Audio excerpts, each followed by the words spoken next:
All right, everybody. Welcome to another episode of Bomb Stories, where we celebrate failure. But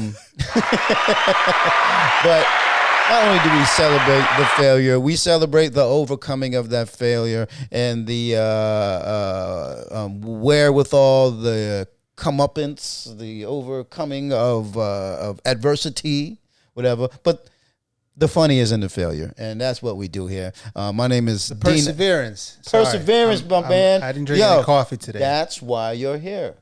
That's why you're here. Not only your technical expertise, but you fucking are an added addition of brilliantacity. I'm like a thesaurus. Thesaurus. I knew it. That was the last dinosaur to It's go actually extinct. Thesaurus, Thesaurus. not thesaurus. Well, you sound so smart when you talk. I believe that was actual creature. It's fact. Okay. Now, what's up, everybody? Welcome to the show, man. My name is Dino Vigo, your host with the mostest fly, fandubulous, right? We make up words. We also make our own sound effects. So, this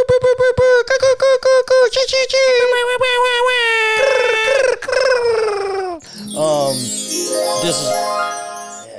that was in the machine. He didn't make that. I made it. And this is my boy David, Super Dave Lamborghini Gallardo, a.k.a. No AK. No AK. All right, Super Dave Gallardo, man. And let's get right into it, man. Today we have a fabulous guest with a plethora of failures in his life. Give it up for plethora. Plethora of failures, man, because there is no failure. There is no success without failure. And that's what we do. We celebrate the failures. Well, there really hasn't been much success with my failures either. So. Oh, stop it, man. Come on, bro. You don't get 100K followers without and that not success. People love you, my man. So, yeah, I got my guy a long time. By the way, can you repeat that in Spanish so my followers can understand? Oh, yeah. Today you're the person that I know. Got it. He has a very interesting. He has an AKA. He has an AKA. This is a very interesting story, but we'll get into it. So I got a longtime friend of mine, veteran comedian. He has a lot of stories to tell. Let's just get right into it. My guy, Mr. Jason Andors. Yo, yo, yo. AKA El Tigre. Bacano. El Tigre Bacano. El Tigre Bacano. We will be focusing on the before it Tigre Bacano years, but my man has a very interesting story. We'll focus on the failure, Jason Andors. Okay. So let's just get right into it. The podcast is called Bomb Stories for a reason, and we want to hear everyone's best bomb stories. So, all right, Jason Andors, how long you been doing comedy? Long time, man. I mean, I don't really want to state years, but I could say, 20 plus years. Definitely 20 plus. Because you're a vet. You were a vet when I started to me. You're a vet. Like, how long ago did you start? I'm off by a year because I can't remember. I feel like you're like a 16 or yeah, something. 15, 16. Okay. I can't remember by a year, but I have the date. It was like May 9th or some shit like that, but I don't remember if it was 2000 like 5 or 6. Put it this way, I think this is a fact that I met Dino's mom before I met Dino. Here you go. We're in the that is a possibility. No, I don't want to say where we met. No. He's joking, but it's so crazy. It's a small world. Like, we're jumping around. Our families know each other. Are you Jewish? Yeah, of course. Yeah. Look at this guy, man. Fucking Jew all day. So I'm the half black of his side. So his this is crazy. We found this out 2-3 years into our relationship, our friendship. Yeah, I like friendship's a good word. Relationship, a friendship is a relationship. Type of relationship. Come on, guys. It's no homo all day. Pause. Whatever the fuck you want to say. Right. Man. We don't have to do that. Wait, did I meet her before I met you, or? Of course, if that what you say is true. So, Dave, you don't know this. I'm not sure if you know this. So, my mom and his cousin are best friends from youth, and then when. My aunt, my second aunt, like how? His aunt, cousin, whatever it is, she is to him, is best friends with my mom, right? Where, Long Island? No, from the Bronx. Oh, the Bronx. Well, from the Bronx. They taught together? Maybe they taught together. My mom taught all over the city. Okay. But, my mom's from the Bronx. I don't know if they met that way, but whatever. They're childhood friends, at least teenage friends, 18, 19. But I think they were friends, whatever. And then... New York is a small city. Yeah, they became friends. They taught, like, it's three of them. It's my mom, his aunt, and then another woman. They were like the three amigas. Pretty nuts. And so then one time my mother was like, what's your name? Barbara was told my mom, oh, my cousin does comedy. And my mom came to me and was like, do you know a guy named Jason Andors, Barbara's cousin or something? I'm like, yeah. That's fucking weird as fuck. She's like, yeah, that's what I was. And I was like, oh, shit. And his mom used to be at Passover dinners at my grandmother's house in Jersey. I got to sit across from her. So they that's were really true close. or no, though? See, you said that, No, but I don't I'm know. pretty. Your mom. I thought you told me.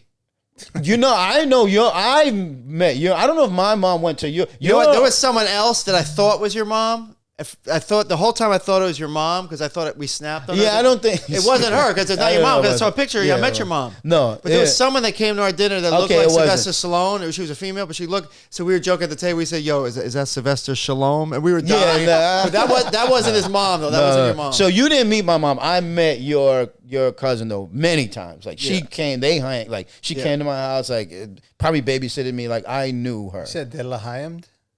Oh, I she came to my house. Oh, I thought you said. Like I knew the three of them. They were like they, you know what I mean. Yeah. Andors always tries to make the joke that he had sex with my mom. Okay, That's joke, whatever you want to call it. He seems pretty serious, man. I don't know. Yeah. I try and block it out. I like to. Think So back to you failing. Back to you failing. Yeah. Okay. You started doing comedy 20 plus years, right?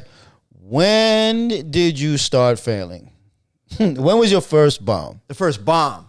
Yeah. First show I did went great. I don't want to talk about that whole show now, but it went great. I started off bombing, and I caught him, and I actually won the contest. First show. Did a contest for you? Yeah, at Stand Up New York. Okay. So I thought, wow, this is going to be easy. You know what I mean? I remember after the show, I was on Cloud 9. I was outside, and there was a professional comic there. I wish I knew who it was.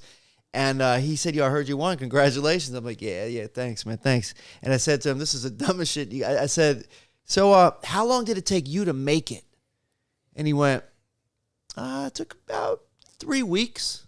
I'm like, really? That's it? He's like, yeah. I'm like, yeah, that's cool, man. That's great. I remember going outside telling my friends, yo, that comic made it. Like, what does make it in 3 weeks? How dumb was I? Like, He was I thought I clearly smart fucking with you. Of course. Yeah.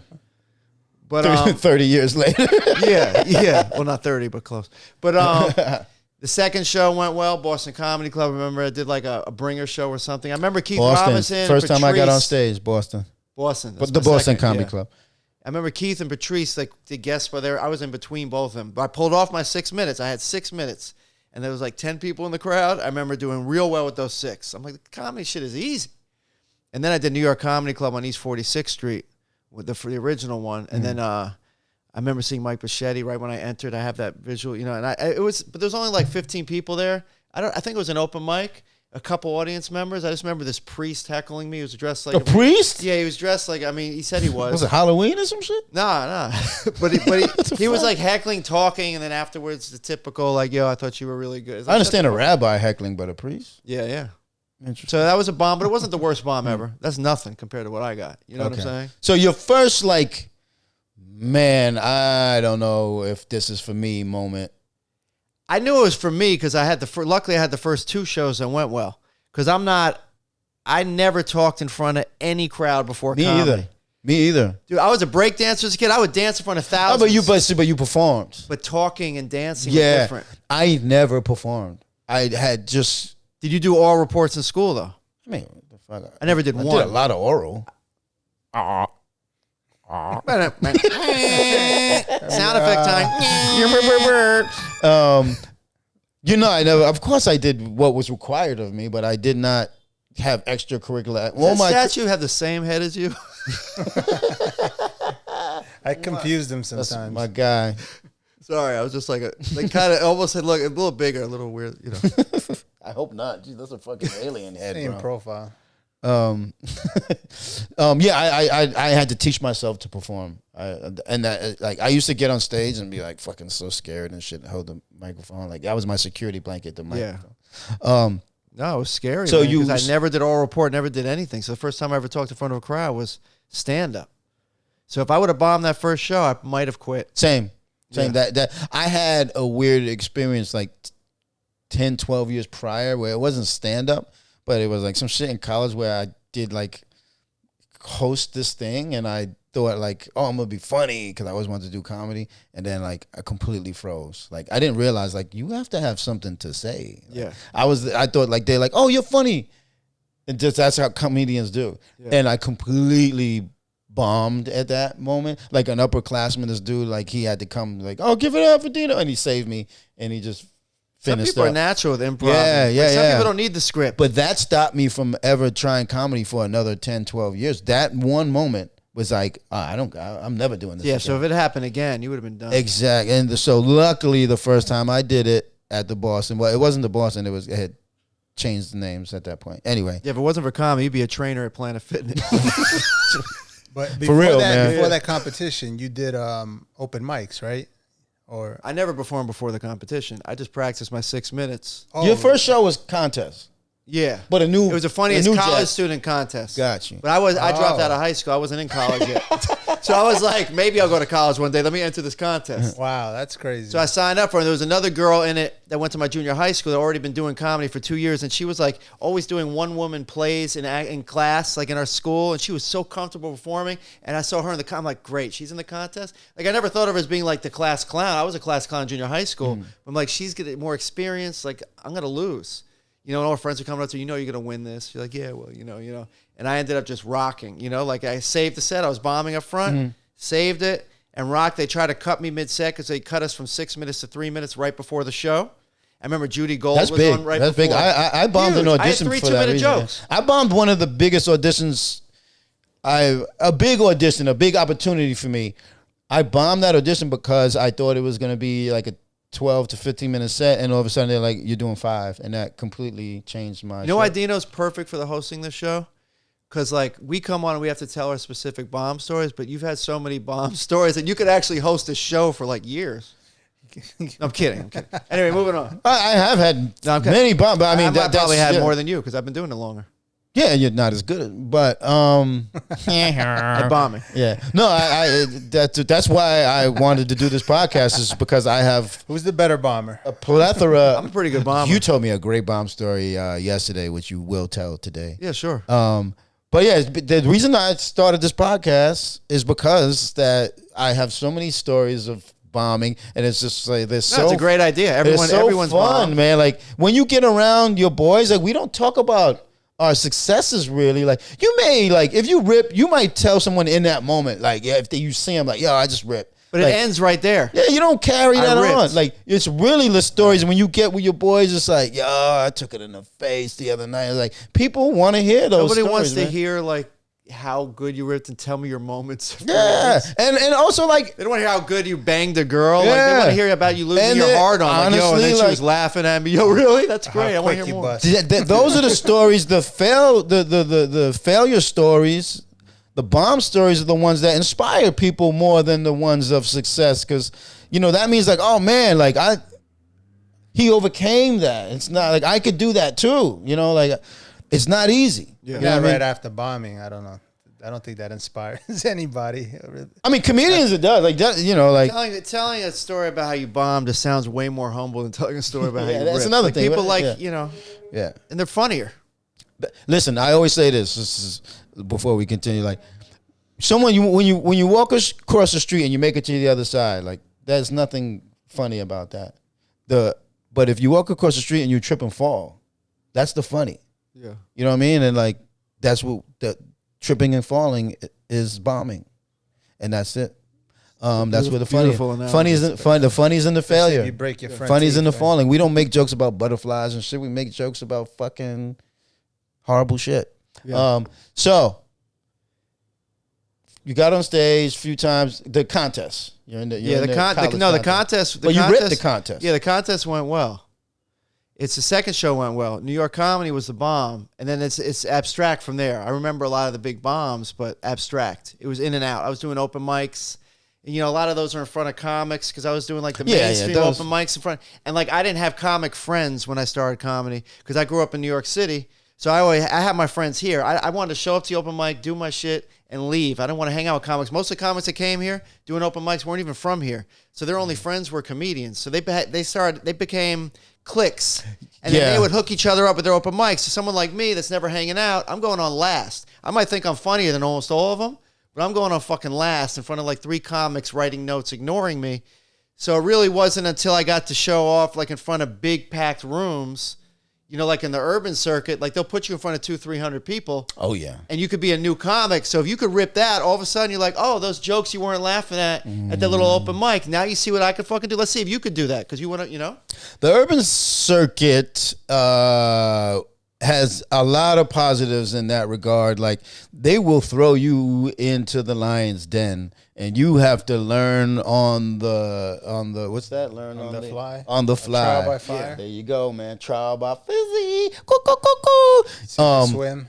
Yeah, I got thrown to the wolves, man, a few times, and it was just like, fuck. Yeah. And you just gotta do it. So you did well in the That's content. why I mean, people that do that circuit are going to have more great bomb stories, Oh yeah. in my opinion. Yeah, but they just become stronger comedians too. You just fucking build that muscle, that armor, The man. real energetic bombs. usually. So Yeah. you won the contest, you did your thing. We're not talking about that. We're talking about your first the bomb. Right. So I could tell you, okay, I could tell you about like the first black show I did. Was that your first bomb? No, I did Your great. your first memorable like bomb. No, No, yeah, it do well. segues into the first Okay. real solid bomb. I did a show at Hunter College. That's I finally went to college. I figured I did a contest, you know, being the college student, you know, funniest college student. So I was like, maybe I should actually try this thing. So I went to college for about a year and a half, dropped out of that shit too, you know. And then there was a guy named Chris Kringle, named Cahill. Chris Kringle, he did Def Jam. And I was friends with his friend. He's like, yo, you wanna do the show we're doing here? We're doing like a Def Jam show. It'll be I got John Smooth and Rob Stapleton on it. And I could put you on like as a new Jack in the beginning. So I had my minutes ready. I was like, yeah, bet, I'll do it. So I came on, I did my thing. I have it on tape, you know? Like I came on like doing the gay shit like up front, walking runway to the music. Everyone's laughing. And then I pull a gun out. I pull a fake gun out of my back. I'm like, y'all better laugh at my shit because I ain't playing. And they fully laughed. And I pulled out a Gap bag. I'm like, I'll put this shit away in what looks like a Gap bag, but this shit is my Gap bag, bitch. Whatever. Yeah. So I got my cheesy laugh, but I ended up having a good set. Why am I laughing? Because it's Stupid, but I did well. I did well, like 8 minutes. Like my set looks crazy. Like I had a ski hat. Yo, the things we did in the beginning, man. Yeah. I can't watch it, yeah. but it did well. Some of the jokes are actually decent in the set, but I'm watching it like this, but it went real well. And everyone's God. like, yo, we want him back. He got to come back. that He's like, yo, before Jay, Carrot Top? everybody wants you back. I didn't come back with anything new, right? I had like one little Of different course, line yeah, when of I course. came back. So so they bring me on. I come on my first joke. It's not really working. My second one didn't work at all. And someone's heckled in the back. I said, yo, who said that shit? Nothing, right? I said, nah. Who said that? I'm starting to feel kind of like I'm winning. Like, who said that shit? Stand up. You know, but realizing I have no backup joke. Stand up. And he just stood up. He said, I said this, you know? I said, yeah? All right. Like, I had nothing to say. And everyone started heckling and shit. And booing. And I was like, all right. Calm down. I was like, okay, I lost. If you're going to bomb, you want to bomb funny. Yeah. I'm like, I lost. I got it. I fucked up. I'm done. Can I say one more thing before I leave without you heckling? They're like, all right. I'm like, all right. They got real juvenile on them. I said, so check this out. I went to the laundry today. I got my pants back, and I had a line from here to scope. I caught you all looking at my dick, and I walked off stage like no laughs or anything. Just walked off stage feeling so proud of myself. I was like, yeah, I got you. Oh my God. So that was my first. Oh my God. I just picture some fucking young ass Andors fucking Yeah, like some bratty motherfucker. yeah, little like, punk ass just kid. scope. Scope. Yeah, it's like, We used to say scope. You ever say scope? Yeah, I don't even know. I didn't do scope. Like court. I mean, scope. we would like just guide him or whatever, but yeah. Yeah. Yeah, That's I don't know. not bad, You though. well, That's yeah, not bad. bad. You You walk well, Off yeah. with your chin up. Yeah. If you're gonna bomb, you might as well try to bomb. But that doesn't even seem like that bad of a bomb to me. But prior, you was bombing. It was bad because I ripped the first show. And there was a good 300 people in the audience, and everyone, like at least 50 of those 300 came back to see me. Oh shit!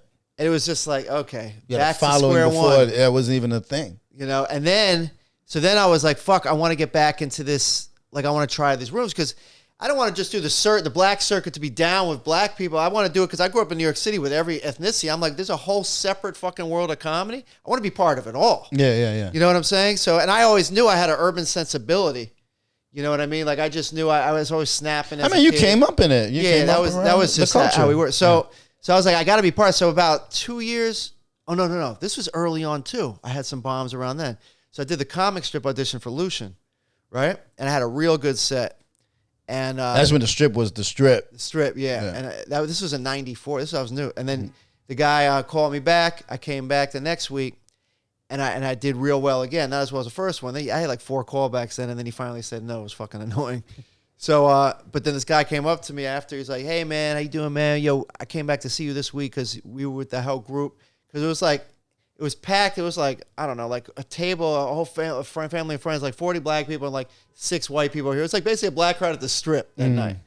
So I remember having such a good set. I was only like 10 months in, whatever, just like having one of those sets, like not even looking at the crowd, like stop laughing. I'm not going to do my next joke. One of those zones. Oh, man. I would either bomb or do well as a new comic, So then he said, I came back to see you. You did real well again, man. I want to invite you to this club in Jersey. I want you to do, like, they'll put new comics up, and I think it's a hard room, but I think you could rock it. You know what I'm saying? Jersey had some tough ass rooms. Yeah, I'm like, what's it called? It's like the Peppermint Lounge, man. You've heard of the Peppermint, right? Yeah. Legendary. That's basically where Def Jam came from. Yeah, I mean, I don't know the exact history, but I'm sure. Yeah, because that was Bob's room, right? And he got the idea from that. Bob wasn't there that night. The first night I did it, he wasn't. And you basically auditioned for Def Jam at the Peppermint. Like if you rocked the Peppermint, Bob would consider definitely, guys rocking that.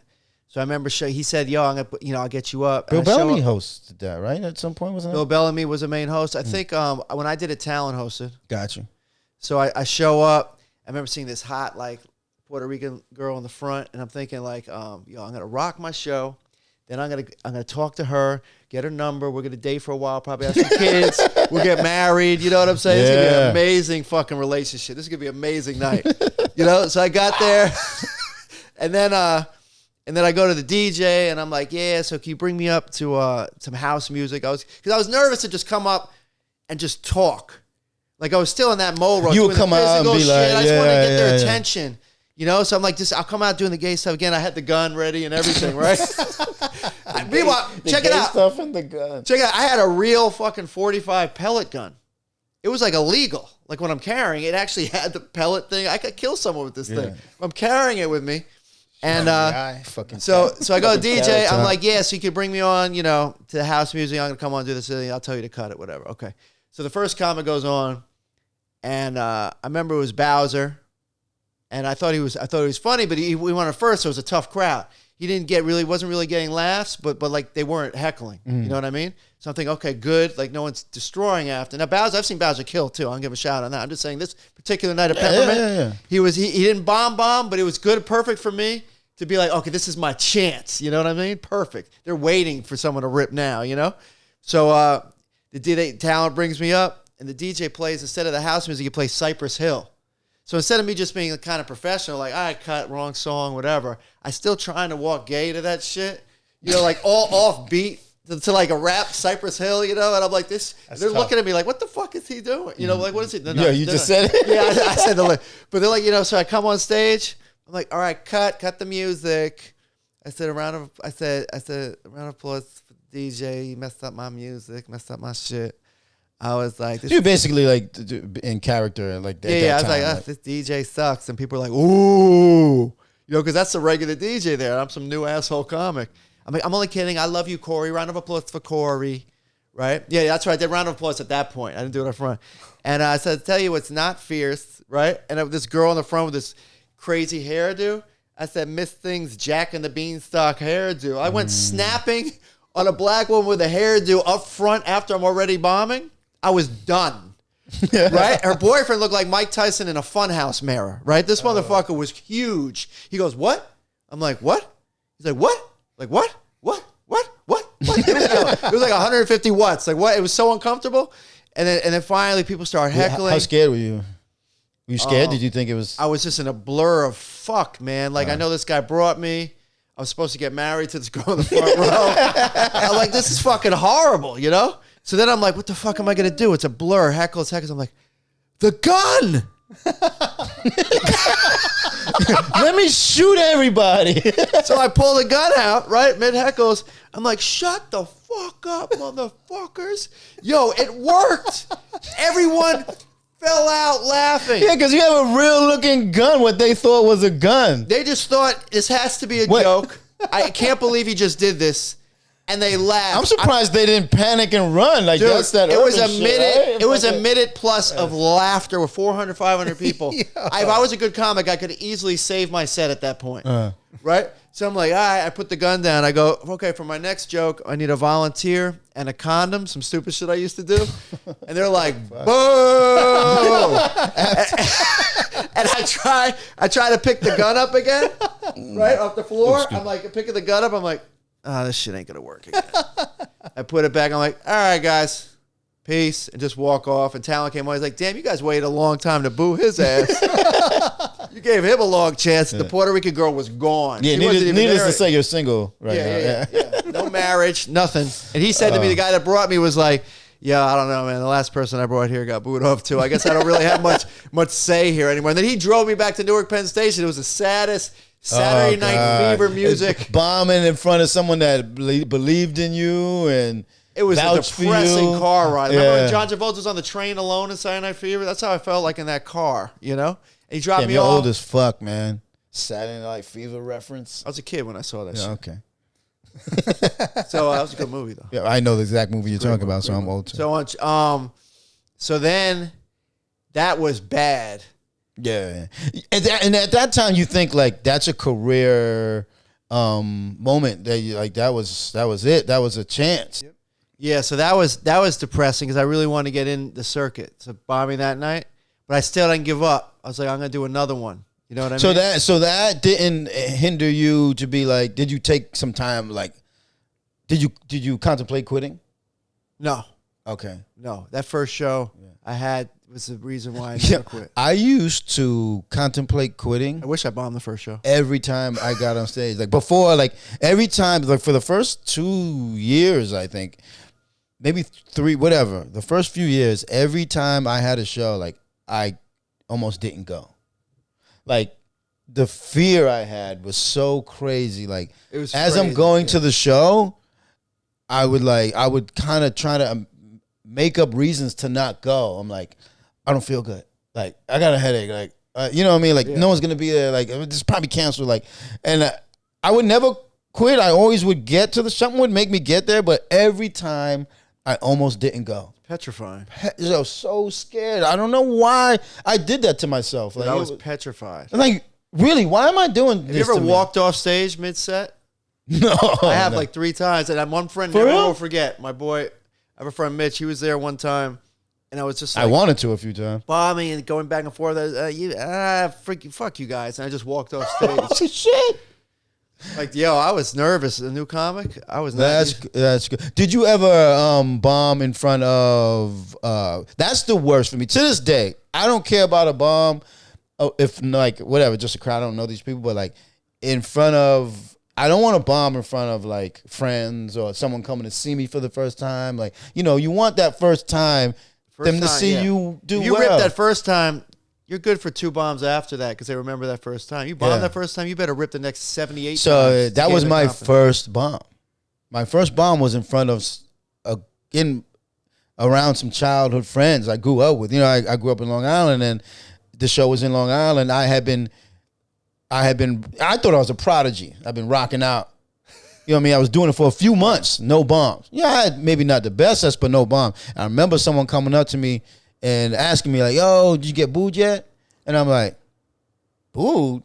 Nah, I'm out here doing my thing. Like, I'm not gonna get booed. You know, like just, obviously I've done it 20 times now. Right. Like, so if I didn't get booed then, I'm not gonna get booed, right? So, and then I guess they jinxed me. Like 2 shows later, I just at that point I had been rocking with Capone, and he had a show in Long Island, and you know Capone is someone who like threw me to the fire in a great way. You know, like I did get a lot of opportunities to perform for crowds I was not ready to be in front of. You know what I mean? Capone was a draw, you know, doing all the, you know, the rooms. And this show was at a club. Well, Capone's the reason why he brought me in the circuit too. Yeah, he's good for that, man. Shout out to Capone. And I rocked with him for years.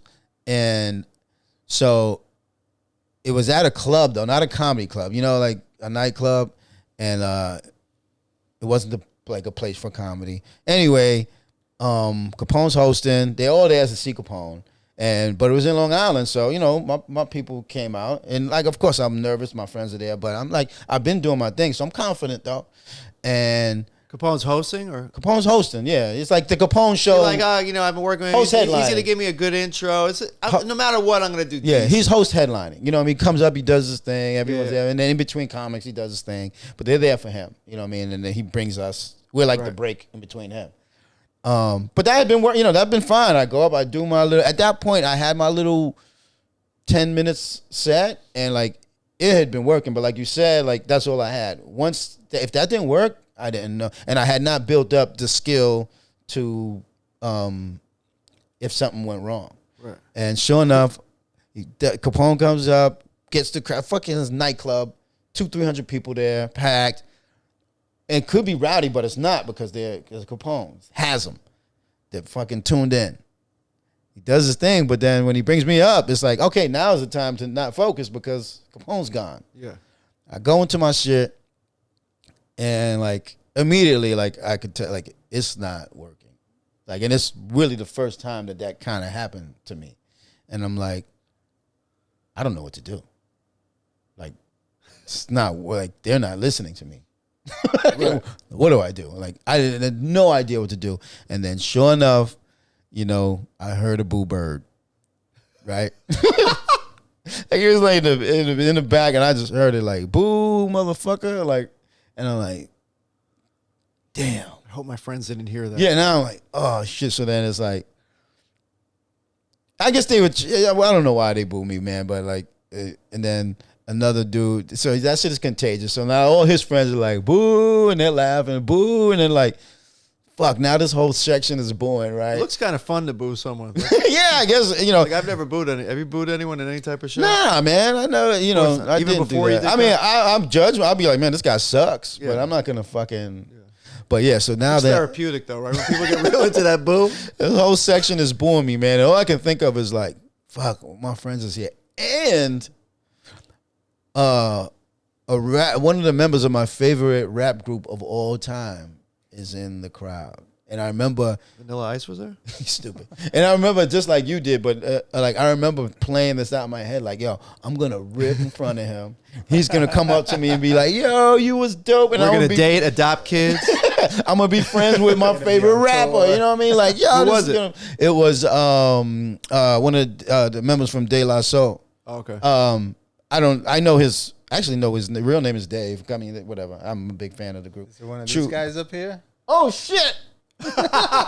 Perfect. Which one? He's a Dave right here. Yeah, That's Dave. He was a True Goy, I guess. Yeah, True Goy. And he was they're from Long Island, whatever. Anyway, so De La Soul was my shit. That's right. Just when people are starting to think he wasn't a real fan, he doesn't even remember his name. He's like, wait, I have a doll. Yeah, there he is. Collect his There he is. face and body. Oh shit, that's fucking weird as fuck. So you know I don't be bullshitting. I'm a fan. True. So this motherfucker was in the crowd, right? And and I'm like, and I'm literally in my brain like, oh man. Yo, by the way, after that show though, I did meet this girl. I ended up fucking her. That's her right there. This is my backup dancers, by the way. By the way, man, who's that? Trump? I built this whole set by myself. I have all these goddamn silly things that I've collected throughout the years, and it's been in my closet forever. And I finally had a reason to put this shit up to do this podcast. But back to the bomb story. So I'm in my head, so I'm bombing in front of my best fucking friends from fucking high school, and I'm bombing in front of my favorite rapper, and the crowd is just booing, and I'm just like, there's nothing I could do. Like it's just growing and growing and growing, and finally Capone comes and saves me. Right? He's like, all right, give it up. So then, and then of course Capone goes on stage and fucking rips into these guys, makes me even more like how whack I am, because like he just flipped the switch and destroyed showing them, what you couldn't made them do. look silly, turned the crowd on them, like And he has your back. He's like a nice guy. Oh, yeah, he He's fucking- protecting you. completely saved me and just like destroyed. And Capone fucking he Took your destroyed. man head away, just like. And it made coddled it you. worse though, because it's like, oh, your daddy had to come save you. And So since then, your friends have been supporting Capone shows. so my boy is there a little bit goony, a little bit hoodie, right? So that, now I'm embarrassed. Here's the thing: when you bomb, you think the crowd is looking at you. Meanwhile, they just don't get like. Maybe some of them, because I'm walking around and I'm thinking they're just like, that's the guy, that's the guy, that's the guy. Any girl you thought was cute, you're like, yo, my boys come up to me and they're like, yo, what you want to do? I'm like, what? And they're like, what you want us to do? You want us to, you know what I mean? And I'm like, no, you can no. They was about to jump the guys that was booing me. I'm like, no, you cannot do that. Like, you can't do that. And they're like, yo, just say the word and we on it. And I was just like, well, that made me feel good that my boys, they had my back. And then They were embarrassed. Huh? They were angry and embarrassed.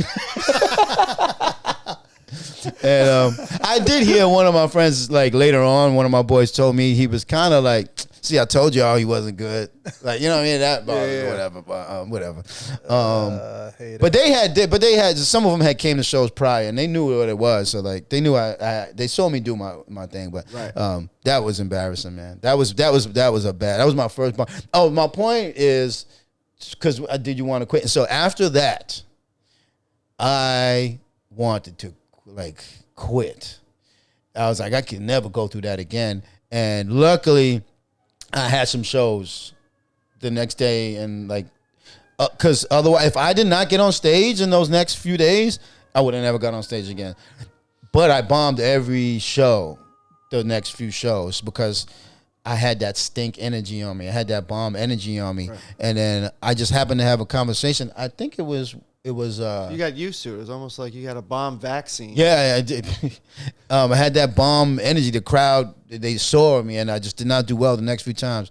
And I think it was Jay from Jersey, who I was talking to in like 2 shows later, and I was like, yeah, man, I got booed or whatever. And then he kind of just was like, motherfucker, I got booed yesterday.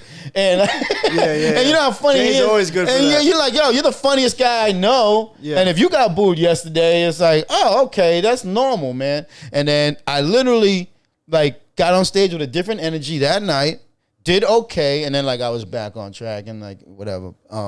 So shout out to Jay from Jersey, one of the funniest guys to ever do it. Ever. So you guys both did well starting off. It sounds like you had confidence. Lucky enough, I did. Yeah, it So- seems like we're kind of in a similar boat, a fear of Yeah. talking in front of people. So bombing didn't get introduced till after you had some success on stage. For me, yeah, I never You got under- laughs. Yeah. So that do you think that's a big reason that you didn't quit, that kept you It's motivated? the reason. It is the reason that I did. I think so. I can't say. I'm usually not a quitter. Like usually when I'm a feel quitter. in my heart I can do something. I'm a quitter. Fuck that. If I would have bombed my first time on stage, I don't think, because it was going to be my second experience in 10 years. Yeah. You know what I mean? It would have definitely been like, yo, this is not for you. You know what I mean? Like, I would have been so embarrassed because I had 17 friends there to see me. I would have felt like I need to prove because I know I'm fucking funny. I would have had to do like underground, a lot of open mics, and just I probably wouldn't have quit. I would have been on a mission, but I can't say definitely wouldn't have quit. I almost could. I with might that- have taken a lot of time off. I instead could of almost going- guarantee you I would have not done it again. The Is there a comedy time gods were with frame me. that where you're like, okay, you're never gonna be funny. Is there a cutoff like after this much time? I've never believed that. I always thought because of the first show. Dude, there's people that never become funny. there's comedians that I see, and we laugh, we joke about them behind the scenes. I would never say names, but like have never fun. They're not funny. Like they just never have gotten it, and like How long have they been doing it? years. Yeah. Still, as long as me, there's guys that have not been funny yet, and I'm like, why are you doing this to yourself? And they're doing what? Open mics, stage time. Well, no, like they're at producing their own shows and whatnot, and like a lot of the guys who just can't, they'll do their own. They produce their own shows. Though. No, I mean maybe some of them like it's relationships. Like they're really cool. They're nice guys, and they're just like you just see them in the business, and like they'll get the problem is they'll get a laugh one every 100 times, and that they call it laugh ears, and like they like I'm funny because I got to laugh one time. Laugh ears, right? Laugh ears, and it's like they hear the laugh instead of the quiet. We also know people that aren't funny in real life at all, but they work so hard that they actually became decent on stage. Yeah, but they put the work in and they got funny. But that's kind of proven to me that a lot of people can do stand up if they really wanted to. I don't think it's as hard as everyone wants to believe it. To be great at it. I think it's a gift. Right. It's a gift to be really natural at it. Yeah. But you can learn to do it. I agree with you. I think anyone can do it. Anyone can do. I think like most 15-minute set. Anyone can do most things in life. 15 minutes. I think there's different levels of it. Some people have that extreme talent. It's different things. You could be. I don't think I could ever learn how to sing though. You could be not funny. That's talent. You could be not funny and become mediocre, and you could be mediocre and become good. And you could be good and become great. You know what I mean? But you can't jump 2 levels. You can't be mediocre and become great, I don't think. But you could be mediocre and become a good comic. I think we all know people who are not funny in real life, but actually funnier comics than someone that's funny in real life on stage. Of course. They switch places. But that's the skill. That's what I mean. That's the gift. The writing is the gift too. And then you combine the writing with the performance, and that's when you have a great comic. That's when you get Chappelle and Rock and me. And like whatever, but that was a shot. I got it. Yeah, whatever. It's all good. I just bombed. I just bombed on bomb stories. Okay, so you should have a boo sound effect on this. Dave, you're falling off, man. I'm sorry. You don't have a boo? He's so enthralled. We got side effects. We got the motherfucking Roadcaster Pro. I got a boom. You should have a get off the stage. We gotta listen. We're new to this, bro. We're getting it. I'm just trying, So, first bomb. That was your first bomb. When? So that bomb, I came right back. That was a peppermint we just talked about. The peppermint. So I bombed on the comeback of the Hunter College show. Now I'm 2 for 2. I'm like, let me try one more. I do the Uptown Comedy Club, the original in the National Black Theater with Montieri Ivy. Am I saying his name right? I don't want to mess up his name. Whatever. Yeah, until no, but we were cool. But I haven't said that name in so long. That's the first time I met him. So I remember I showed up. I remember seeing Jimmy there. Martinez? Yeah, I remember seeing him in the back, like play fighting with someone. I don't know who it was. Of course. No, but he was. And then Welfare Fred, I met that night. He was really nice to me. And Gerald Kelly was there hanging out. Legends. Gerald Kelly's one of the first comics I ever saw him because I saw him before I did comedy on the train. I remember him handing out flyers. He's one of the comics that I saw perform too. That when I started performing, I'm like, oh shit, I used to watch him. Gerald Kelly. Shout out to Gerald Kelly. So they bring me on again, and that's when they sat on the stage, and Monty had like the little bell, ringing, whatever. So I came on, I said one joke, something. I was already bombing from the beginning. I fucked up. I had my music again with the DJ. I bought like a $15 CD to give to the DJ. I fucking bombed. Some guys heckling me in the front. I'm like, whatever. And then bombing, and then giving me the bell and shit. I'm like, oh, this is humiliating. I walk off stage. I left the place real quick, left my CD with the DJ. I just forgot about everything. I got the fuck out of there. That was 3 for 3. I was like, I'm out for a minute. I need to relax, do these open mics. I need to come back strong because I don't want to come back as a new jack forever, not getting paid. I know I'm good. I could do this well. How much time were you doing? Huh? How much time were you doing on stage? 6 to 10. I mean, I didn't get past 5 or 6 on those 3 shows. I think I could have done 10 if I didn't get booed off. So I came back. I skipped 2 years, And then this girl, Emmy Gay, this comedian, invited me. She said, yeah, I've been doing the urban rooms, whatever. I'm like, yeah, I always want to come back because I just fucked up and I know I could do So you well. quit comedy or you quit doing the urban rooms? Urban rooms. Oh, but you were Never still... quit comedy. Okay. So then she's like, yeah, this room out in Brooklyn, the Palm Court, Donnell Rawlings, a guy named Donnell hosts it. I'm like, I'll go out. I'll try it. Let's do it. She's like, yeah, it's not easy, whatever. Yeah. Those are the places that I was going to those shows as a fan of comedy, like always dreaming, like, so I wanted to consume anything comedy because like I just love comedy. So I would go to those shows and see you guys, and see the Gerald Kellys and the Capones and the Robs, Stapletons and all that, and like just dreaming of one day doing comedy. Right. Yeah.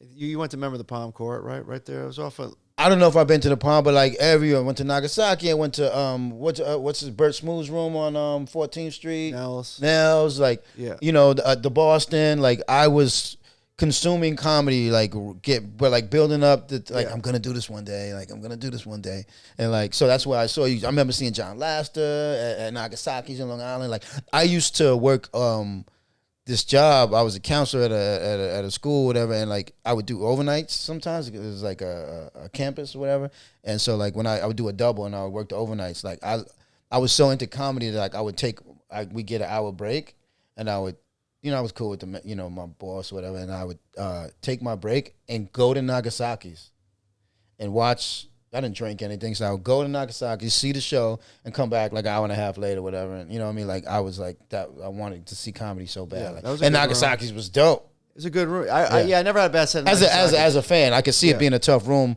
once I started. I always doing pulled comedy. it off there. Yeah. I don't have any. But I remember seeing Gerald and John Laster, probably you. Right. There. Nagasaki's? Nagasaki's Where was is in this? Long Island. Hempstead. Another nightclub. Oh. Yeah. Like an 8-minute walk from the train. Yeah. He has a joke about it. All right, so now you came back. You're doing comedy. Came back to the Palm. This time I came on again, breakdancing up front, trying to catch their attention. And they were like, I didn't catch it like I thought I would. And then I did my set. I was kind of bombing, and I just got loose at one point. I was just like, yo, whatever. I don't even know why I'm so fucking nervous, blah, blah, blah, blah, blah. And all of a sudden, like, won them over, being myself. I'm like, that was not that hard. That's a moment. Yeah, that was a big moment. When you learn how to, like, not tell a joke and be yourself. Like that was a big moment. And call out the moment. I was like, why? I said, just being myself. So I'm not going to come on breakdancing next time. I'll save that for the end of my show. I'll be the cherry on top. That's a big moment, bro. Yeah, so I came back next week and had a really solid set there. Yeah. And then that's when they started Secret Society, the sketch group, and they needed a white guy at the time. Like, I don't think Donnell put me because he thought I was that funny, but I was doing fine. And he's like, we need the white dude at this time. Let's put him in. And it was a good sketch group. We did a lot of shit. And also at the same time, Capone wanted me in his sketch group, but I was already signed something with them. And I really was close with Capone. I wanted to do his stuff, I had that aha moment, like, oh, I could be myself. When Capone, I first started rocking with Capone, and he saw me do my thing one time. He had the show, Wendy Williams. Maybe he split with Wendy Williams. Yeah. And he started doing his own show at the Laugh Factory. And they said, Dave Lester told me, like, yo, Capone is giving New Jacks time in the beginning of his show. I went immediately right down there. And, like, he had an assistant, like, flirted with her a little bit. And I could tell she was like, and then so she's like, I'll get you on. And then so she got me on, and I did my thing. And then my little 5 minutes, the best I could do. And then Capone was like, yo, you funny. What you doing tomorrow? And, like, the National Black Theater. That's when he was doing that. And he put me up for 5 minutes. And I did my thing in there. Like, that was my first, like, the biggest crowd I did at the time, 200-300 people, like, ripped for 5 minutes. Ripping at the time that I could do that. And then he was like, all right, cool. Come back next week. And I'm like, all right, cool. So I came back the next week, and he was like, all right, man, you want to go up? I'm like, all right. And I went up, and I did the same 5 minutes. But he had a returning crowd. And, like, obviously they're like, I didn't bomb, but it was, like, nothing. You know what I mean? They're just like, oh, we heard you do this. Right. It was funny last week. Right. And then I got off stage, and then he was like, yo, you can't do that, right? Like, these people were here last week. He was like, you just got to be yourself. And then he ended up making me, like, the pre-host of that show. And the next time I went up, that's when that moment, it was like, he's just be you, like, figure it out. And then I went on stage, and that's when I started to be, like, me. Yeah. And that was that moment, like, oh, okay, you know. That's a big deal. Yeah. Yeah. That's a big. All right, this is Big what I was moment. trying to get into. So you're doing comedy. You came back. You got your success. Now you're getting some success. You've been on TV a few times. You're Jason Andors from Comic View. You're Jason Andors from Bad Boys. Have you? And it's not even a question. Have you ever? Everyone has. Have you ever? Have you ever bombed? This is the worst. Bombed when it mattered. Because all these bombs we're talking about mean really nothing in the long scheme of like bombing at the Peppermint, bombing at, when I was in Long Island, bombing at fucking just showing Brooklyn or Hunter College. Like, it's not, those were just shows. I gotta be honest. But like an I don't audition have or one on memory TV. of bombing when it really mattered.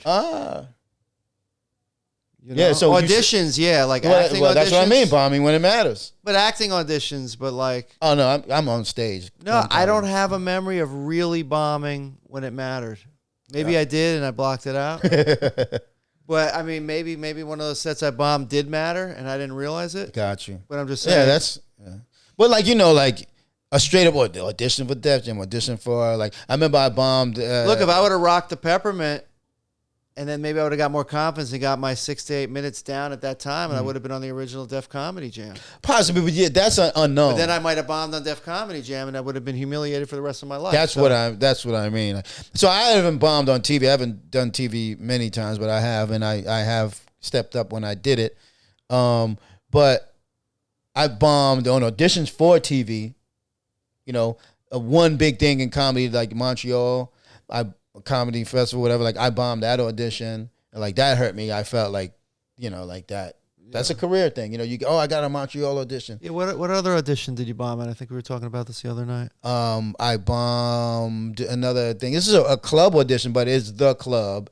And I didn't bomb, but to me it was a bomb. Because this was like, I was already established. I was like, right. I'm a veteran comedian, I guess. And I finally got a Cellar audition, the Comedy Cellar audition. And then that's when I'm talking about, I thought I was doing a regular set. I thought the audition was, I got the call to do that audition the day of, the hour of, like, it's 6 o'clock. Can you come in at 8? I'm like, yeah, hell yeah. I'm excited. And so I'm thinking like it's just a regular set you're going to do at the Cellar. And then I get there and they were like, okay, yeah, you're doing 5. And I was like, oh. Like I hadn't done 5. And I'm a comic now. Like, I'm not doing 5 minutes nowhere. So like I didn't have like 5 prepared. And I went up and I did just okay. But, a Cellar audition, you got to rip. Yeah. You know what I mean? And I'm on stage and then like I'm into my second minute and I'm like, I'm not ripping. In my mind, it was like, you're not ripping. I know what I do. Walk off. I'm not ripping. Start this over. Yeah, can I get a redo? Yeah. And I'm like, so now it's like, do I break out of my set and do some crowd work and get them on my side, which I know I could have done, but I only got 5 minutes. That would have took I wouldn't be able to finish my joke, whatever, my jokes. And I decided to just fucking trudge through it, whatever the fuck. And like, I just ended up doing mediocre. And I got off stage and like, I remember Esty, she just was looking at me like, like, and I just knew I didn't get past at the Cellar. And then Jeffrey Ross came up to me. He probably does not even remember this to this day. I'm just a comic to him, whatever. But he did give me like encouraging words. And he was like, man, don't worry about it, man. I bombed my fucking audition at this place like 3 times. And I was like, all right, yeah, cool. That doesn't really make me feel better, but like that was nice of you. You know what I mean? Because this just happened to me just now. Right. Like I've been trying to get in the Cellar since I started. And a horrible set in front of a crowd that means nothing doesn't have anything on an average set in a crowd that and so that was a big deal to me, like bombing that one. Yeah, bombing so Montreal sticks out to me. What's the range of bombing, would you say, like from, bad to worse? Like the worst bombs you've seen, like, in the crowd. Oh man. Like, I mean, being filmed bombing nowadays with YouTube, with the social media and everything. It could be, cause now the whole, that's, I mean, I've had a lot of bombs. Thank God they're not on tape.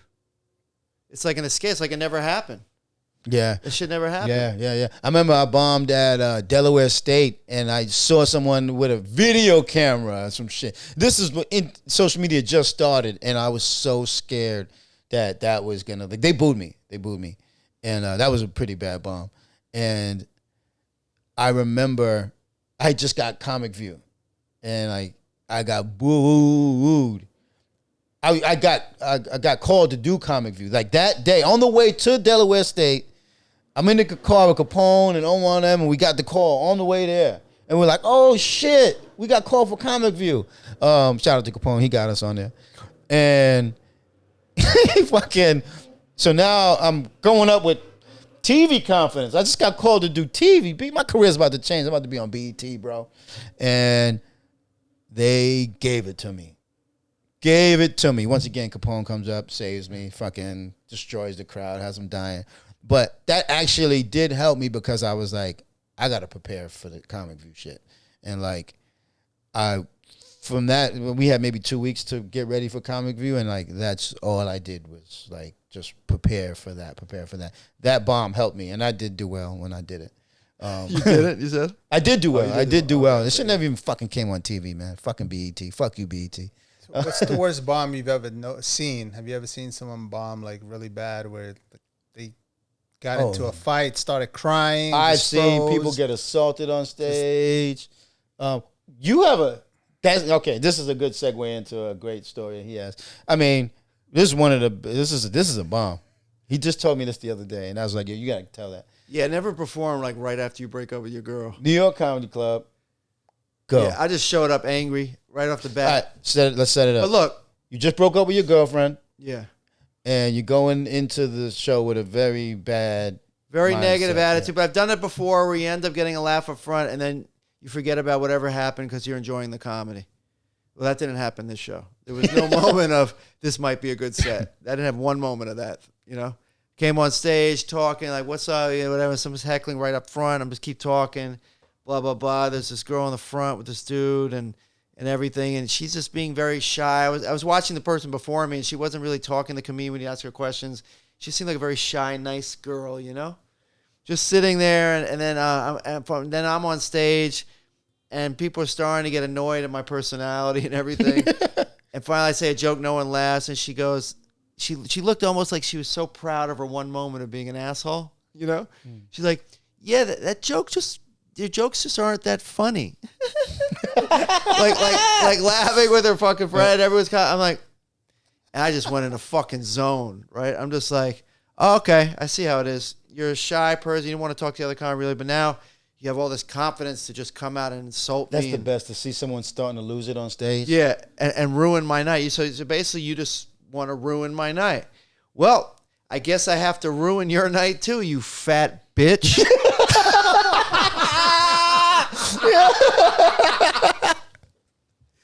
So I wasn't. If I was there, I would have been. If I was there, you would not have bombed because I would have been in the back, laughing so hard at you losing it, right, that the crowd would have had no choice but to like laugh. You know what I'm saying? Yeah, maybe, but I mean, I looked insane. Yeah. I think my friend told me I looked insane. I don't remember how I looked. I was in a fucking blur. You fucking fat bitch. And she's like, what? I said, yeah, you look like a pile of midgets. You fat fuck. Shitting on midgets, Right? and fat I said, you look like Big Pun in a Funhouse mirror. Like I run that, you know. And then all of a sudden, like everyone's like, ooh, ooh, ooh. Oh my god. Fuck you Yeah, all. now they hate you. Yeah, I like fuck everyone, you know. And then these three girls sitting next to her was like, really, that's really mean what you said. I said, hey, look who we got here, the Three Muska whores. Wow. Right? And then right when I said Three Muska whores, I see the shape of a drink come out of the glass. She had like a strawberry daiquiri, and she did one of these.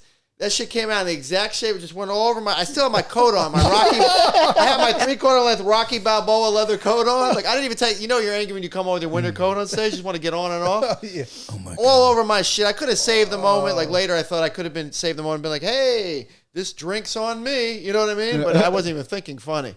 All I was saying was... I barely remember. My friend said I was mumbling to myself, something's going to happen to this bitch. Something's about to happen to this bitch. And I'm walking around the stage. I'm walking through the audience looking for a drink. Right? And my drink's empty. And this one on the table was empty. And finally saw like a full glass, one of those long, thin glasses full of iced coffee. And I'm like, Coffee. bloop, right on her head, right? Ice cube after another. Doop, doop, doop. Oh. Right on her head, bro. Yo, you assaulted her. Basically, I guess. But Yeah. she threw it at me first. That's the statute of limitations over. You good? All right, good. There's You no didn't security. assault her. Nobody's interfering. Well, thank God my boy was kind of security. This dude that actually kind of like, he saved me, even though I was mad at him from the last show because I brought my girl there. This girl I was dating. And he came up to me, like flirted with her, but by complimenting me at the same time. He's like, yo, Jason, you always bring in the fine bitches here. Hater. He's like, all right, you one of those? Yeah. You know what I mean? So then, anyway, she came after me. Poured a drink on her. When I walked out, she was coming after me with a chair trying to hit me in my head. Right, and he stopped her. Oh, she was going to WWF you? Yeah. He stopped her right before I got hit with the chair. So I walked out. She could have killed you. I walked out, and then, so as I'm walking out, like this is what I heard. Like Mark Theobald and Seymour were at the bar, and someone came out to Mark. They're telling me a story from their point of view. Someone went up to Mark and said, yo, Mark, Seymour, Jason's kind of having a rough time. And they were like, come on, how rough a time can Jason really be having? And right when he finished the word having, I come out, I'm like, yo, this bitch just threw a drink on me. Yo, Mark and this Seymour, fat bitch. Mark and Seymour fell off the stool on the floor, fucking dying in laughter. And then they're finally like, yo, you should just get out of here, bro. It's getting crazy in there. Just go, leave. So I fucking leave, and then they call me later. You wouldn't believe what happened after. Like the girl that I threw the drink on, that she threw one on me, she was with like her friend, but I didn't see who she was with. Luckily, she wasn't with some like thug boyfriend. She was with she had this like skinny gay white guy friend, right? So they come out and they're standing there. And she's like borderline crying, And he said, I really think you should start thinking about losing some weight because this is not the first time this has happened. Oh my God. Made her start bawling in tears, crying. Terrible. Between you and him, you guys shamed her to go into fucking DR and getting some surgery. Yeah, we helped the DR economy. Oh my God. But this was probably fucking beautiful now because of you. She was actually someone said she was Puerto Rican. I said she was beautiful now. Maybe. She wasn't actually ugly. She was fat, though. Oh, yeah. Well, that's true. Whatever. Yeah, I think that night might have changed her. Oh, yeah. life. Oh, without a doubt. She either killed herself or she went and got herself together. Either way. What's up with the gay I hope I dudes changed it piling for the on? better. Either way, you helped her. I hope I helped her. Yeah. Either way, I helped her. She either killed herself because she was a piece of shit. Either way, I Because helped she was her. a piece of shit person for doing that to you initially. she'll Let's not forget that she started this. Like, Yeah. Okay, what you did was so out of line, and you came at her physical attributes. You should have just came at whatever you wanted to hurt her because she hurt you. I get it, but I would have never. If she punched me, I wouldn't have hit her. But No. the drink on the But what head- I'm saying, no, she deserved. The original offense was her. Yes, Like 100%. she, insulted me. insulted She you. saw I was not having a bad. You're at one of your most vulnerable moments. You're on stage. You're not doing well, and she decided to hurt your feelings. So you hurt. I even her. mentioned I broke up with my girl. I'm in a bad mood. I was like, and then what she did was completely uncalled for, and what you did was also very. I feel hurtful, bad yeah. about it. I mean, not really. whatever, It's a really good whatever. story. I mean, hurt people. Yeah. I love that. That's what this is. And so this is why I want to. This podcast is what I wanted to do this for a while. In those moments, right?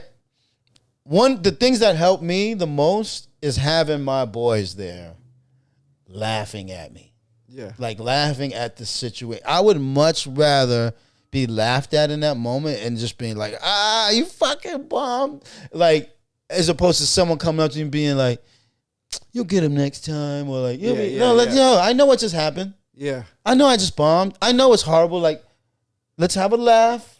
I'm gonna feel like shit for a while, but like, and it's a shared experience that we all know what it is to bomb. Like, and it's like, to this day, this chick attacked me on stage like a week ago. She came on stage with you. Yeah, I was there. Oh my God. I was there. This guy, fucking, I'm hosting the show. This girl was drunk, and it's always the cute chicks, fucking cute ass chick. Real cute. She's obviously intoxicated, and the whole show she's talking or whatever, giving the comedians a hard time, but not heckling, but just like interrupting and talking and just being a bitch. And Andors goes last. She had an issue with every comedian. Every comedian had an issue with her at some point. I didn't really have a hard time with her. She was fine with me. She was laughing at the stuff. She was laughing, but she was interrupting. I mean, there was no issue yet until you, and even that, like you. So she just kept on talking, wouldn't let Andors get a joke in. So obviously Andors goes in. I walked in on this, and when I came in, you were coming on her face. Let's be a little more clear. He was doing an act out of him coming on her face. So like I was doing the popping version. He goes into his did like shit. the wave, and he's like, right. And but the shit that made it so hilarious, so juvenile, number one. Yeah. Which is like so funny. It goes back to my scope. Yeah. So like, reincarnation of the scope. So, but the shit that killed it was working. Like so he's like like coming on, and then. Every time crying, but every time he stopped and like was done, but he kept his hands here, right? And then like she went to say anything, he'd be like, "Not done, not done." In the crowd, it was crazy though. After like 5 minutes of that, she started clapping. Yo, the crowd would erupt. She didn't know what was going on. Every time he did it, the crowd erupted. Like he's like. It's like it was such a childish thing to do. It was so. Thanks a lot, my name's Jason. Wait a minute, I forgot one thing. Yeah. It was so funny, right? So he capped off the show. That was it. Boom, just ripped with that. She never let him do a joke, and then but he turned it into a fucking rip. And then so shows, I go up to close the show. Thanks everybody for coming out, and I. Even like it was not mean to her, I said, you know what, guys, give this young lady a round of applause for being a good sport. And everyone, because, throughout the show, we did come at her because the comedians came at her because she was being disruptive. But she was a good sport about it, even when Andors was doing it. Yeah. And then for some reason, when I went on stage and was like, give her a round of applause for being a good sport, and she did, she was just smiling, everyone clapped for her. And then I said, and for being drunk. And that one thing, she just fucking flicked a switch in her. Yeah. And she got up and she was like, just like, you could just see her fucking energy just go to dark. And then she got up and she stepped on the stage. She's like, what? Like, she grabbed the microphone. And I don't know, everyone know, like, it's some unwritten rule in comedy, like, you do not let anyone grab the mic. But it's a woman, like, what am I going to do? So but I wouldn't let it go, though. It's just stuck in my head, like, you don't let anyone take the mic from you. And I'm just holding it on, right? Which reminds me of something. Take the mic, remind me of that. I'm holding on to the microphone, and, like, yo, I'm trying to take it from her, but, like, yo, this bitch is strong. Little girl, strong as fuck. And I'm just like, she's like, I want to, she's trying to talk into the mic. I'm like, no, listen, please, you cannot. And, like, I could have yanked it from her anytime, but like I didn't want to like hurt her, and she was strong enough to hold it. Like, he's like, I don't know how I'm gonna back him up. Yeah, he's there. Everyone's watching. I'm like, do I just yank it from her? Do I like? And I'm keeping this hand open because I think she's gonna swing, and I'm just like, I'm waiting for her so I could be like smack her hand away, or I'm keeping this hand free, and I'm just like. Then her friend gets on stage. She's like, what do you stop? Like, and she would not let go. Dude, she went insane. She would not let go of the mic, and I'm like, fuck. And then finally, I just like.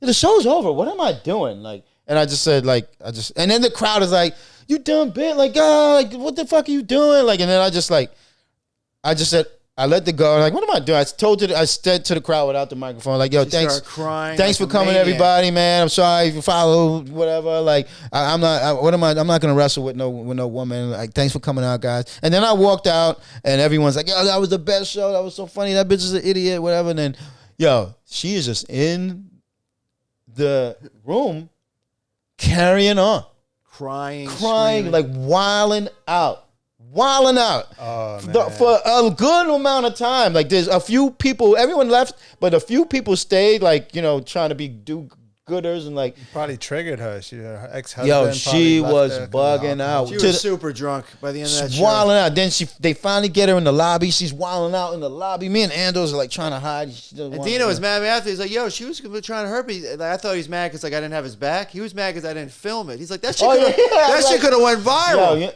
literally, that was a viral moment. Like, because like just that little interaction, comedian, drunk woman grabs microphone, like the things that I don't think about is like, damn, why didn't I have that on tape to post or whatever. I mean, I was just thinking like, let me make. no, sure. you were thinking like, let me. Yeah, you were make sure thinking it the right doesn't thing, what an escalate. adult would think, instead of some He's fucking. like, you didn't film it. Like I went from this to like a mature adult. Like, yeah, I'll be back. So he was like more watching to Should've make kept that sure, energy, man. Yeah. you know, that he I was. should have had the energy still. Like, And then so that moment was not caught on tape. But then like we heard she's out in front of the club still wilding out. Oh, she wants. Still we wilding. left with our No, hood. she wasn't wilding out like talking about us. She was just wilding out. Like now she's getting into it with the other audience members. Like they're trying to calm her down. Her and her friend just being a drunk dumb bitch. And then me and Andors had to sneak out. put our fucking, hoodies like, up and everything. Yeah, because I know if she would have caught a glimpse, it would have like. It would have been over. It was like like a bull. She was just, really like, cute, locking too. in. Yeah, it was good. What time are we at? You wanna... Hour About 13? an hour 11. All right, so Boy, look how good I am at guessing that shit. yeah. You want to tell that story, the mic story? Which one? Oh, well, You the just mic's said- quick.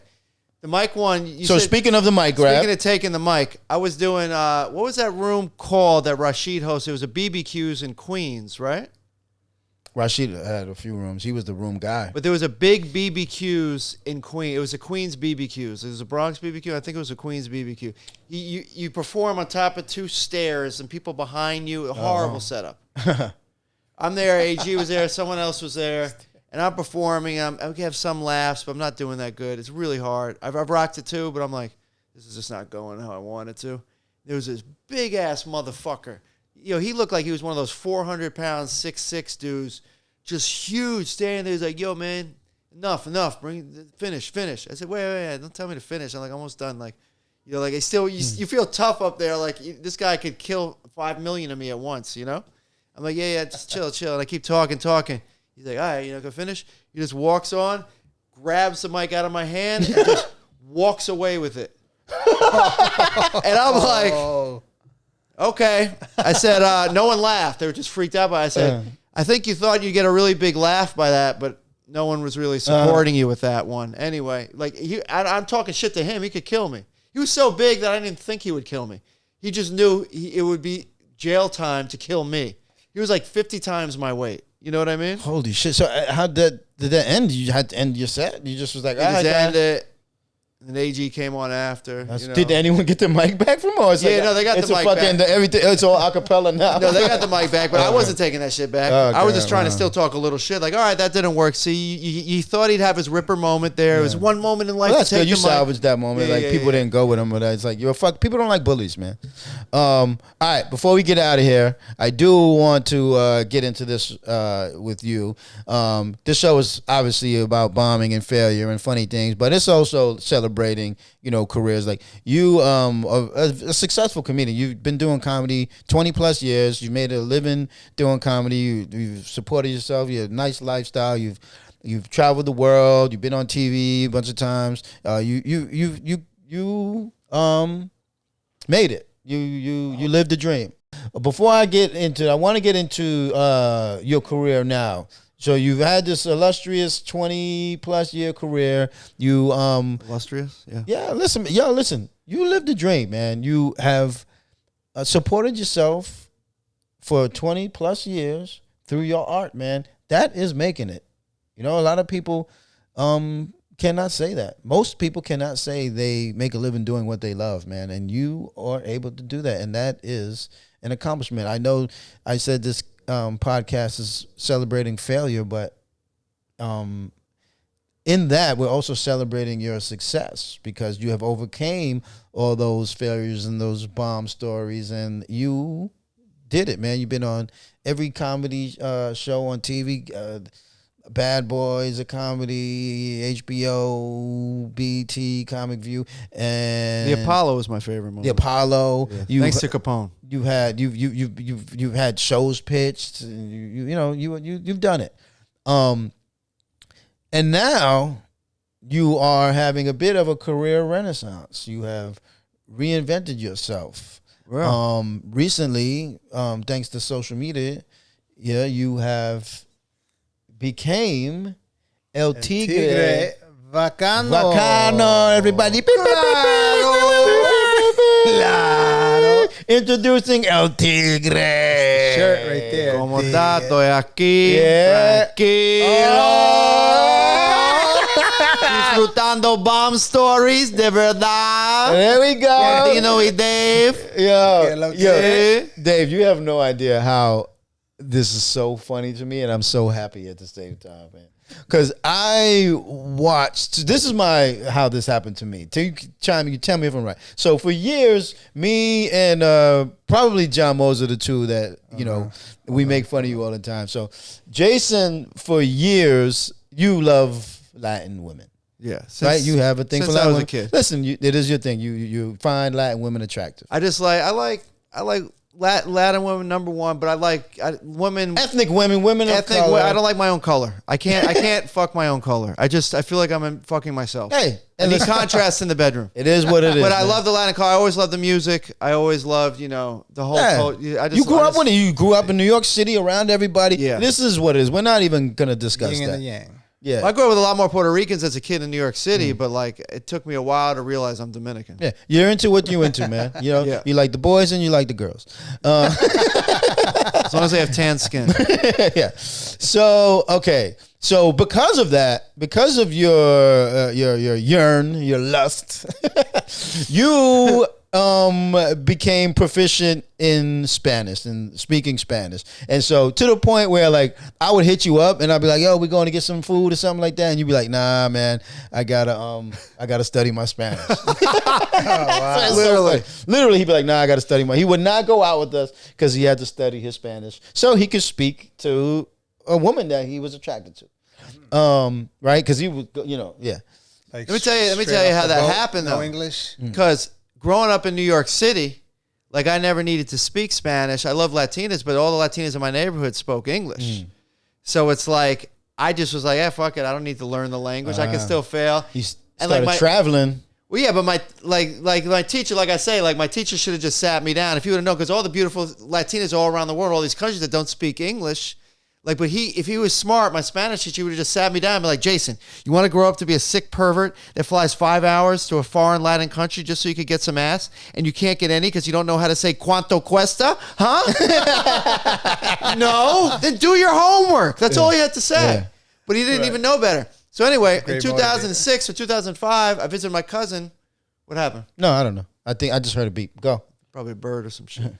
So I had 2005. I visited my cousin in Dominican Republic. He lives there. He's a doctor in the States. He works like 3-4 months a year and then lives there the rest 9 months without working, playing bachata, Dominican music. He's half Puerto Rican, half Jewish. My family's nuts, right?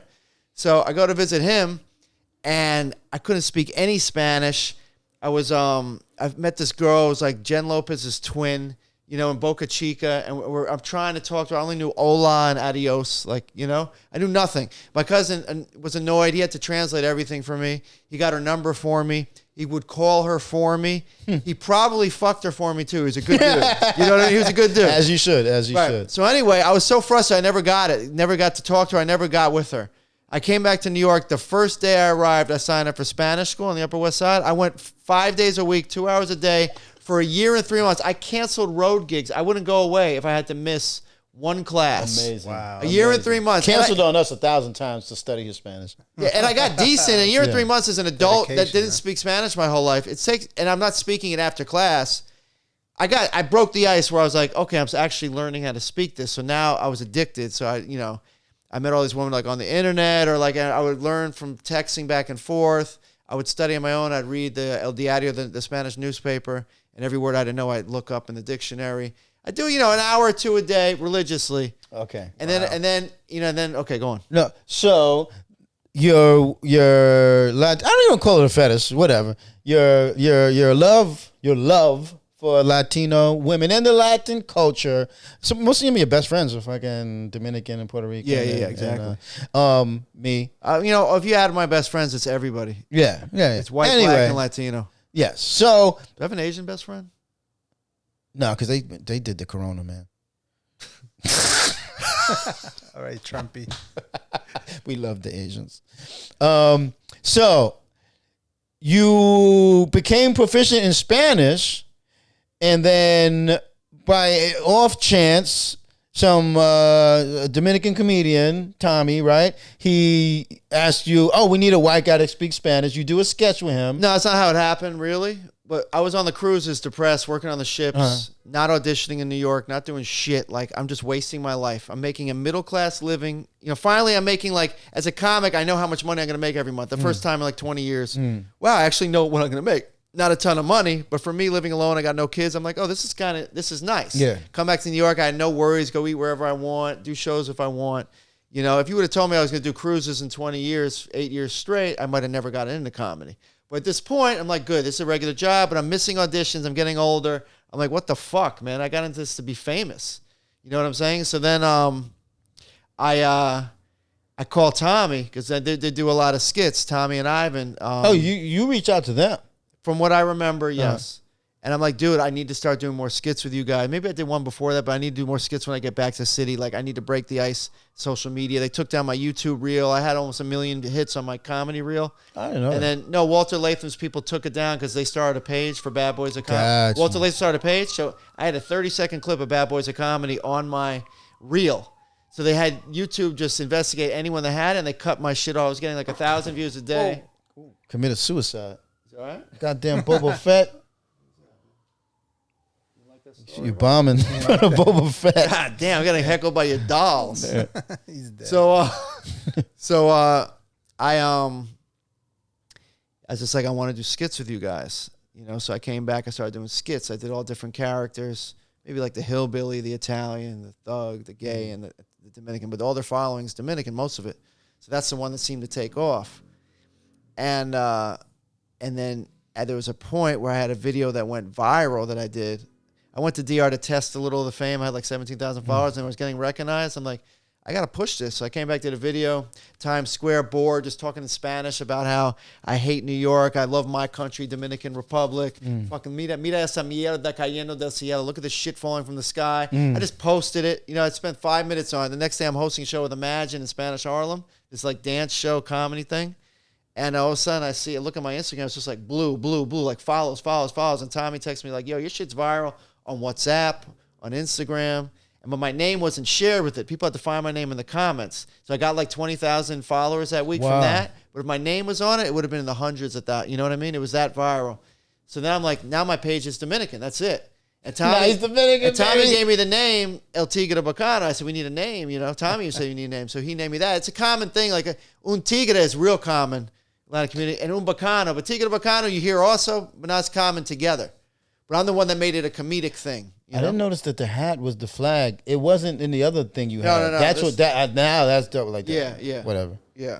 Dope. Real quick. Dope logo. Got less than 8 minutes. Okay, we're done. Yeah, so it all went viral, and that's what I did. So I've been going to DR. I defended the country in a video when the tourists were dying in the resort. That went real viral. And then I do charities out there, and I did Dominicans Got Talent. That's one of the things I do, like because I know people have came at you like, oh, you're appropriating. Not much. The Dominicans never do. No, they don't. Yeah. But it's been we've had discussion. Yeah, it has. But this is the thing that because whenever there was an issue recently about a white comedian that does the black circuit, and it came out and people were talking about how these sometimes these white comedians come into the urban circuit and they take and they don't give back. Like they get successful and they don't come back. And like I do agree with that. I don't like that. And it made me think about you. And I was like, damn. One of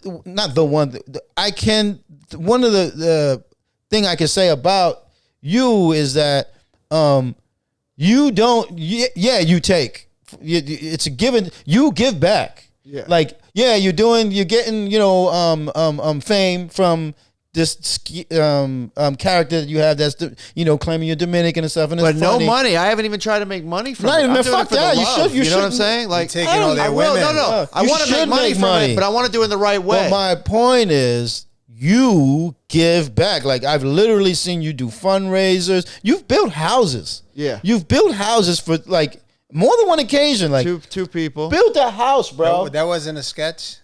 Some old lady. The lady that died that was crying and everyone. walked- No, that was real. the dead lady's real. It's not a sketch. Yo, you built a house for this lady two times. I saw some video you walking the lady into her new house. Yeah, I went partners with a big charity out there called Joan Pay Me. I said, I really want to do something nice. And then she's like, well, we'll do it together. I said, let's find someone to do it. I said, I got the person because she lived next to my ex-girlfriend. And she did a couple of comedy skits with me. I paid her for those. It's more like a shed. But. So I'm like, let's do her. So we went to her house. She said, we got a surprise for you. She lived in a shack. A metal shack, garbage, bathroom outside. She shared with a bunch of people. Yeah. I'm like, let's comment out there, and I said, we got a surprise. She said, why? I said, we're going to build you a new fucking house. Yeah, she died 8 months later, but at least she lived to 88. 88 years of her life living in poverty. Baby. And she got to see, wow, someone from outside cares about me. You know what I'm saying? It was a beautiful thing. The old guy, we rebuilt his house. We fixed it. He was living in danger. So I mean, his house. I've seen it out. you We gave him a new roof. Okay. A new bed. I've seen you do that. I've seen you do fundraisers. I've seen went you to the hospital, gave toys twice to the kids. Toy drives. I've seen you do a protest with them and stuff. So yeah, okay, you're doing it. You are taking, but you're giving back, and that's what it's a giving. You're not just sucking from that culture and not giving back. But it happened organically. Like I didn't plan. I never thought. I've been going to Dominican Republic since 2005, and I was going often from between like 2005 and 2014 or something, just because I fucking love the country. I would just visit my cousin. I love the women. I love the culture. I just love being there. I felt so good there. And I never for 1 second thought I'd be famous there. I just went to chill. You know what I mean? And then all of a sudden it happened. It just happened organically. You know what I mean? It was never my goal. My goal was to make it as Jason Andors. Hilarious. So, we'll go to the Heights. If anybody who doesn't know, Watson Heights, very Dominican neighborhood in New York City. So I go to the Heights with him, and I become his photographer. Everyone's like, oh, Tigre Bacana, take a picture. It's hilarious. He's literally famous. You just hit 100K followers, like all Dominicans. Yeah, like 97%. About to go on a world tour, man. And most, I wish all the Dominicans that knew me, I say 1 out of 30 that know me actually follow me on social media. You know what I mean? So let's fast forward because we got to wrap up. We're about to die. We had a great time with you, man. Guys, follow him, El Tigre Bacano. Yeah. LTIG is going to come right up, man. He's LTIG, and then I'll pop up in the He's having a career. Right. He was literally on Dominicans Got Talent. That's how famous he is in DR. Dominicans Got Talent, yeah. Keep listening to Bomb Stories, man. We got episodes to come. Everybody I know bombs, and we will tell their story, man. Claro. Yeah, you gotta give him a claro. Give me one good claro. Sí, claro.